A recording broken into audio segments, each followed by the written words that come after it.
भगवान शिव आदि, अनंत और महाकाल है। इस संपूर्ण ब्रह्मांड में कोई भी ऐसा व्यक्ति नहीं जो भगवान शिव के बारे में न जानता हो। यूं तो बहुत से लोगों ने दावा किया है कि उन्होंने भगवान शिव को देखा है, लेकिन बहुत से ऐसे लोग भी हैं जो भगवान शिव को नहीं देख पाते हैं, तो ऐसे में वो शिवलिंग की पूजा करते हैं।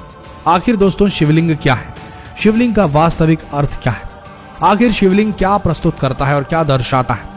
इस खास वीडियो में हम इस रहस्य से पर्दा उठाने जा रहे हैं कि आखिर भगवान शिव के प्रतीक के रूप में पूजा जाने वाला शिवलिंग क्या दर्शाता है।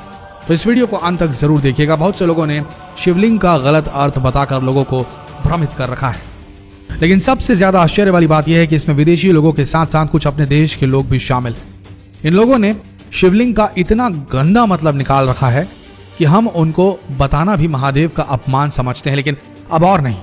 आज के बाद आपको शिवलिंग का वास्तविक अर्थ और उसका मतलब पता लग जाएगा। इस वीडियो में बने रहिएगा। आज के बाद आपसे कोई फालतू की बातें नहीं करेगा, और जो करना चाहेगा या जो भगवान शिव के बारे में कुछ कहेगा या शिवलिंग के बारे में बुराई करेगा, तो आप यह वीडियो उन्हें जरूर भेजिएगा। दोस्तों, शिवलिंग एक संस्कृत शब्द है जिसमें लिंग का मतलब होता है प्रतीक, यानी शिवलिंग का मतलब हुआ शिव का प्रतीक, यानी एक ऐसी चीज जिसको हम शिव मानकर उसकी पूजा करते हैं। आज हम आपको बताएंगे शिवलिंग के बारे में और इसकी खास शक्तियों के बारे में। शिवलिंग एक ऐसा ढांचा है जिसको एक खास मकसद से बनाया जाता है। आपने भगवान शिव के तरह तरह के शिवलिंग देखे होंगे।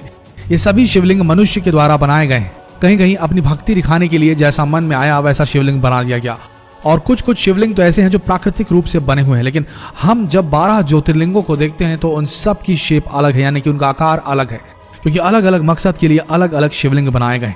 इनमें से कुछ शिवलिंगों को सेहत के लिए बनाया गया, तो कुछ शिवलिंगों को खुशहाली के लिए, और कुछ को ध्यान साधना के लिए। लेकिन इन सब चीजों में एक चीज समान है, ये सभी शिवलिंग अलौकिक हैं।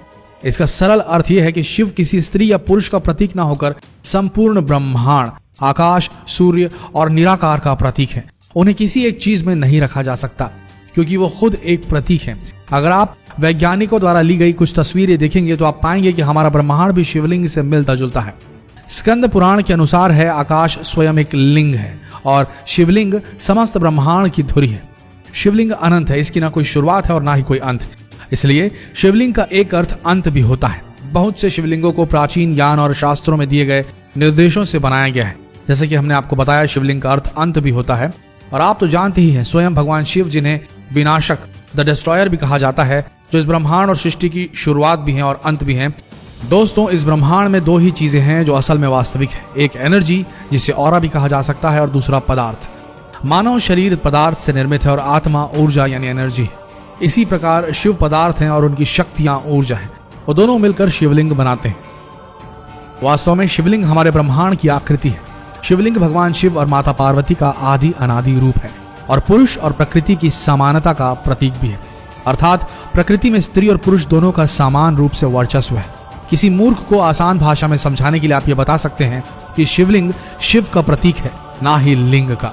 शिवलिंग से जुड़ी एक कहानी भी आपसे साझा करना चाहेंगे। ये सब तो आप जानते ही हैं कि ब्रह्मा सृष्टि के रचयिता है और विष्णु पालनहार, और सृष्टि को संतुलित करने के लिए भगवान शिव हैं। ऐसे ही एक बार भगवान ब्रह्मा और विष्णु के बीच लड़ाई हो गई कि आखिर में हम दोनों में से कौन बड़ा है, किसकी शक्तियां सबसे बड़ी हैं।